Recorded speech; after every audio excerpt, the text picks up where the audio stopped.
बहुत समय पहले की बात है। जंगल के पास एक पहाड़ की ऊंची चोटी पर एक बाज रहता था।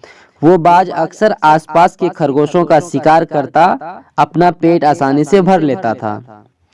पहाड़ की तराई में बरगद के पेड़ पर एक कौवा भी अपना घोंसला बनाकर रहता था। लेकिन वो कौवा बड़ा ही चालाक और धूर्त था। वो हमेशा इसी प्रयास में लगा रहता कि बिना मेहनत किए ही उसे आसानी से खाना मिल जाए। पेड़ के आसपास जो खरगोश रहते थे, वो अक्सर बाज का शिकार होते देखता था। जब भी खरगोश बाहर आते तो बाज ऊंची उड़ान भरता और एकाध खरगोश को उठाकर ले जाता। रोज ये देखते देखते एक दिन कौवे ने सोचा कि यूं तो ये चालाक खरगोश मेरे हाथ नहीं आने वाले, लेकिन अगर इनका नरम और स्वादिष्ट मांस खाना है तो मुझे भी बाज की तरह करना होगा। उसी की नकल करके अपना शिकार करना होगा।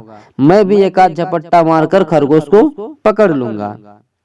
अगले दिन कौवे ने भी एक खरगोश को दबोचने की अपनी सोच और योजना को पूरा करने की बात सोची और ऊंची उड़ान भरने की पूरी कोशिश की। फिर उसने जैसे ही खरगोश को देखा तो बाज की तरह तेज रफ्तार से झपट्टा मारा।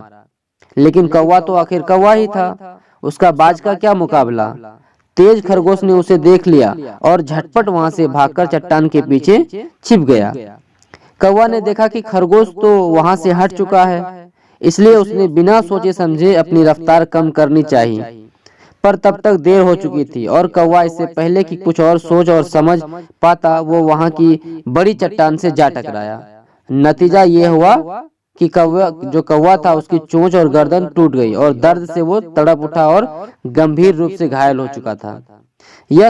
उसे सबक भी मिल चुका था कि यूं ही बिना सोचे समझे नकल करना गलत है, इसका नतीजा गलत ही निकलता है। दोस्तों, इस कहानी से यही सीख मिलती है कि नकल करने के लिए भी अकल चाहिए। हम अक्सर दूसरों को देख के उनकी तरफ बनने की चाह में अंधाधुंध नकल करने में जुट जाते हैं, बिना अपनी शक्ति, मानसिक बल और क्षमता को समझे। अगर नकल करनी है या किसी और की तरह बनना है तो प्रेरित हो और मेहनत से सही योजना बनाकर अंजाम दें, वरना लेने के देने पड़ जाएंगे।